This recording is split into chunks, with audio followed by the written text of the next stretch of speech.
Good morning. I'm Chief Chris Magnus of the Tucson Police Department.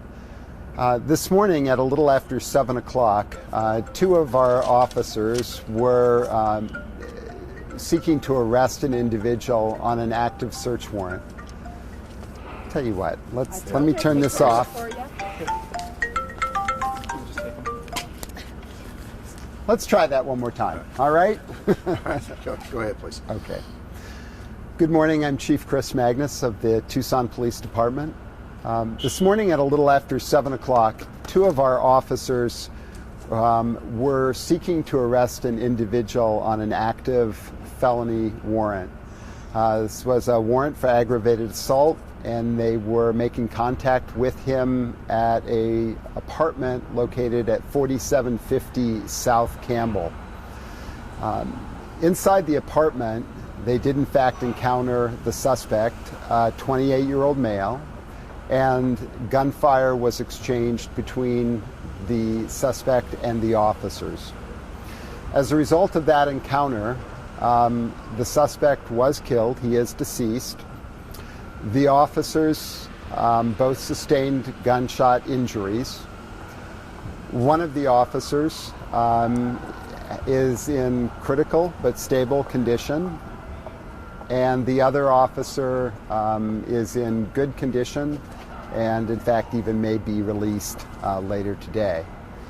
So I think this highlights certainly the fact that we're dealing with some very dangerous individuals who are willing to use firearms on police officers that they encounter.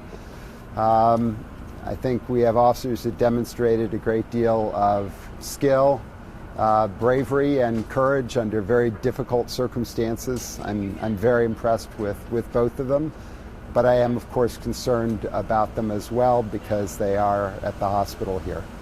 So we'll have more information probably later today or tomorrow about the officer's condition. He is in ICU. They will be monitoring him.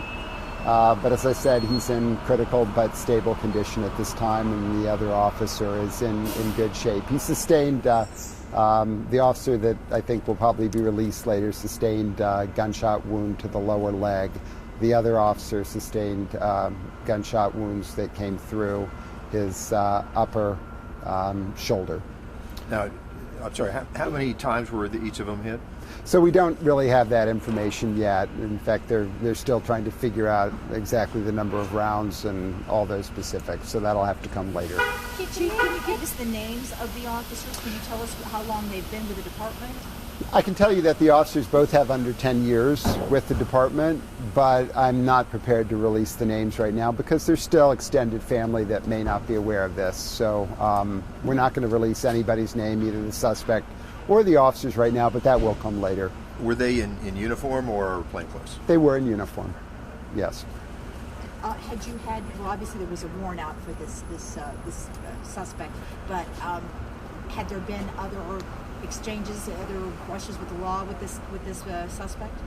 We're still looking into his criminal history, but my understanding is that these officers were familiar with this particular suspect. They were aware of the arrest warrant, and that's why they were trying to make the arrest this morning. There was another shooting of an officer. Yes. It's very scary. It's way too many. As you know, we did recently have an officer that was shot and the gunshot brushed the side of his head. Doesn't get much closer than that. This again is an extremely close call. Officer's not out of the woods yet, but we're grateful that he's in stable condition. We're also grateful for the extraordinary care that both officers received, both in the emergency room and then the one officer in the operating room that followed. So we're very, very fortunate, but we're also mindful of the fact that this is an extremely dangerous job, and there are some individuals that are willing to shoot police even over arrest warrants. Very discouraging. Has that whole syndrome cranked up lately, that everybody seems a little more edgy, a little more aggressive towards police? Well, I don't know that everybody is behaving that way, but I think we are seeing a climate where there are some dangerous individuals out there who are willing to shoot the police, and there's no making sense of it or being able to predict it, that's for sure. So our goal is to do everything we can to provide our officers with the training, with the equipment, and with the resources they need to be safe. But we also continue to rely on the community to help us as we do our jobs. We can't do this by ourselves, so we're all in this together, and our goal is to make this the safest community possible. What can you tell us about body cameras on these officers? I don't know about that. I know that only about a third of our patrol officers have body cameras right now. We're working to get more cameras, but that's dependent on funding. That is difficult because they're very expensive. So I don't know whether or not there were body cameras in this particular situation.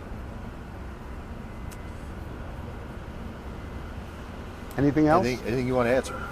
No, I appreciate you guys.